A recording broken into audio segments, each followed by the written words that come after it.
Saturday, so that means it's another episode of Project Porsche, and today our new expert driver Paul brought what? Well, my 2001 Boxster S. And we have a 1999 911. So the question is a simple one, right, Paul? It's always the same question. Which one is faster? And that is coming up right now on the Fast Lane Car.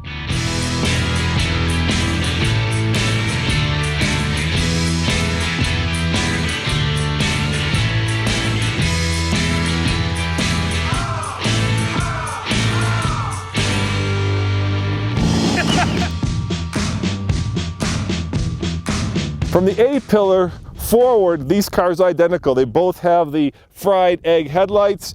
They both have, well, you can see they're almost the same, but it gets very different when you get back here because this is technically a mid-engine car, and this, of course, is a rear-engine car.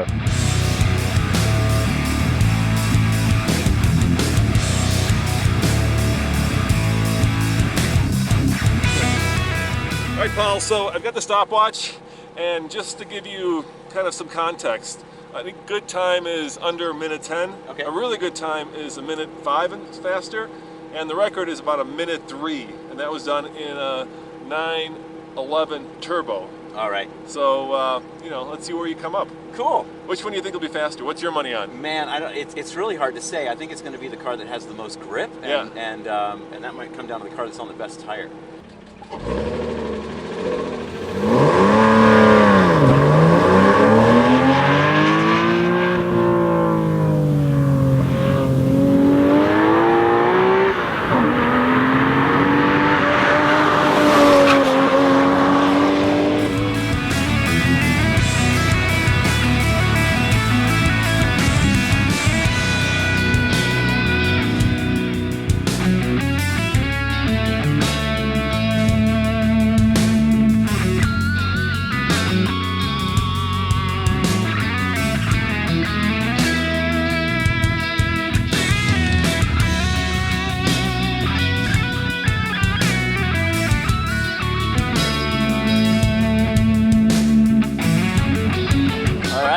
This time we got a real time. Woo. So remember I said anything under 110 is a good time. Yeah. There you go. Wow, there you go. Yeah, we're under 110. We're under 110. Now the question is, you know, how will the 911 do compared to the Boxster? What's your thinking? I think the 911 is going to make more grip. Yeah. So I think it's going to be quicker. And the other thing that it's good about is putting power down. Yeah. Off the corner. And so I think it'll be really, really good at that. And so I think it's going to give it that kind of that advantage squirting between all these little tight corners here. All right, only one way to find out. Yeah. This had 250 horsepower when it was new. This had 296 horsepower when it was new. So maybe it comes down to not just driver ability, but in this case, tires. Paul has been, well, driving his pretty hard. They're a little on the worn side. Ours are brand new. So it's not quite apples to apples, but you know what? That's what we do here. We mash things up.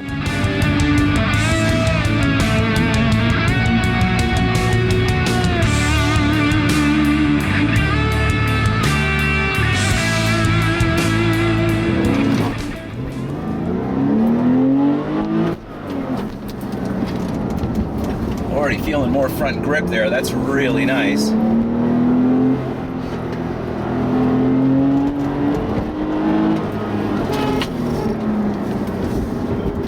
Yeah, it turns in better than the Boxster. It's just got more grip in the front. And it's a little torqueier.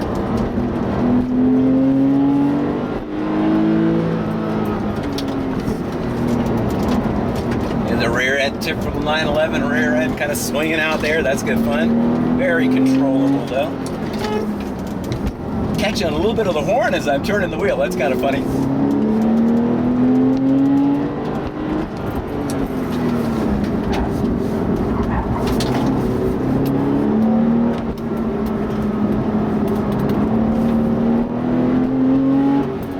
One last corner, here we go. Is it gonna hook up? Oh yeah, nicely.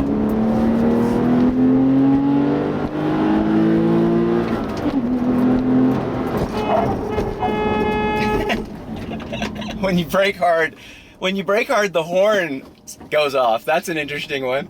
All right, how did that feel? Better, a little better balance. Yeah. And a little more hooked up, and definitely, you know, comes off the corner so well, which is a trait of the 911. So it felt really good. I think it's faster. All right, so there's a time.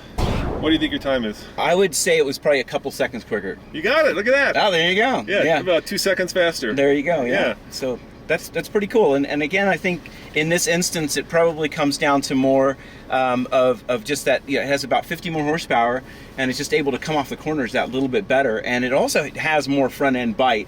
And I think that's just particular to, you know, the Boxster we have, my Boxster, versus this car. And of course, you got kind of mid-engine versus rear engine. Yeah. So the dynamics of it are very different. Yeah, they are. And the thing that's amazing, I know racing. I've raced 911s, and to me, a 911 comes off a corner as well as a four-wheel drive car. Really? They really do. So it's got that much. You get all They that have weight. so much. They come off corners. I've raced against them. I was in the Volvo factory all-wheel drive car in Pirelli World Challenge GT. Yeah. And I remember just marveling at how the 911s come off corners in street circuits as well as a four-wheel drive car can come off a corner. They're really, really good at that. So that little point and squirt that we have here, it's awesome. All right, there's one thing left to do, of course, and that is to see which one's faster in a straight line. Are you up for a drag race? Yeah, let's do it. All right, let's do it. I think I know the answer already, but let's do it.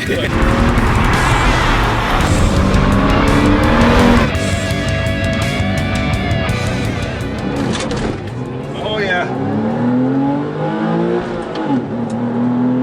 Oh, yeah.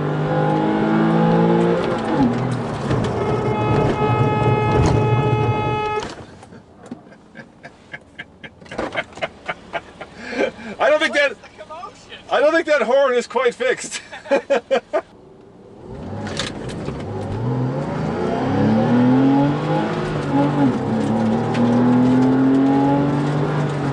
Alright, well he started us and he got the whole shot on that. So I'm not sure that was all that fair. I think you got it, the whole shot. Yeah. Yeah, I did. I wasn't ready.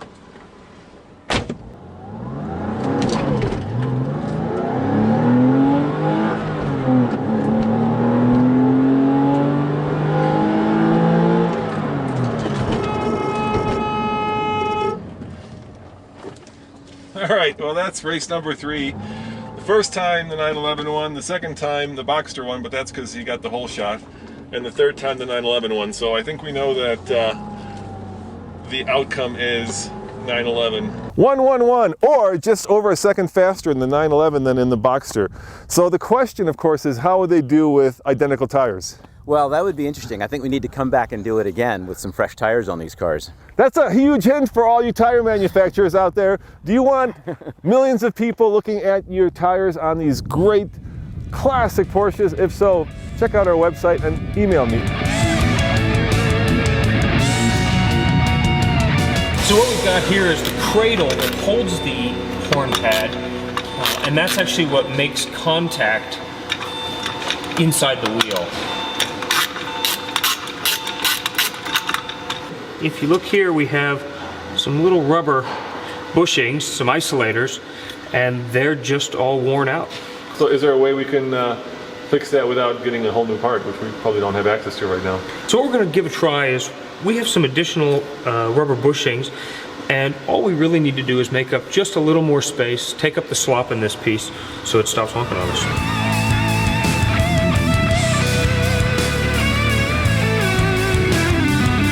I think you guys fixed it. Yeah, it's a pretty common failure. You know, the cars get old. The things you start looking for as cars become 10, 20 years old are a lot different than what you look for when they're brand new. Yeah, well, that was a great way to fix it. Yeah. I'm sure, you know, if you had to go to the dealership, it would be. You'd be in a couple $100 just for the parts. Just for the parts. Just for the parts. For something that you know, 4 washers and some grease.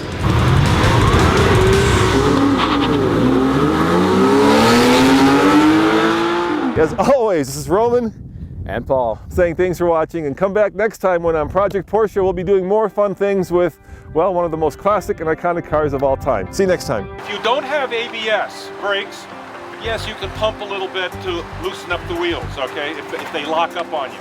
If you have ABS, pumping doesn't help you at all. So do you think when Ferdinand designed the Speedster, he thought about taking it ice racing? Well, we certainly have. And today on Project Porsche, me and Adam, well, we're going to take all sorts of Porsches on the ice here in Georgetown, Colorado. Tell me kind of the steps that we're going to go through to get this car in ship-shape order? Yeah, so the first thing we always do when we get a car like this in is go ahead and get it all cleaned up underneath. You know, we pressure wash it off, we pull the transaxle, transmission gets on the ground, we'll get the flywheel out, the clutch out, and we'll pull that intermediate shaft bearing.